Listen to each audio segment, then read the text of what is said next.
আমার প্রিয় প্রিয় বন্ধুরা, তোমাদেরকে বলছি আজকে আমি আবার তোমাদের সাথে হাজির হইলাম একটা ছোট্ট একটা মিনি ব্লগ নিয়ে। যে এই যে ডিম ভাজি করে রেখেছি, আলু ভাজি করে রেখেছি, এদিকে পেঁয়াজ কেটে রেখেছি কুচু কুচু করে, আর এদিকে ফুলকপি ভাজি করতেছি। হ্যাঁ, ফুলকপি দিয়া আলু দিয়ে তারপর ডিম তরকারিটা রান্না হবে। এইদিকে তো ভাতটা হয়ে গেছে, ভাতটা রান্না করে নিয়েছি আগেও।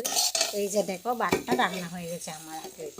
ঠিক আছে বন্ধুরা, আর এখন আমি করতেছি, তোমার সাথে থাকো, তোমাদেরকে দেখাচ্ছি ডিম তরকারিটা আমি কীভাবে রান্না করছি, তোমাদেরকে একটু দেখাচ্ছি।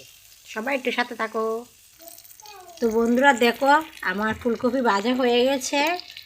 তো আমি এবার ফুলকপিটাকে তেলটা ঝরিয়ে মানে তেলটা ঝরিয়ে নামিয়ে নেব। ঠিক আছে, দেখো কত সুন্দর কালার এসেছে।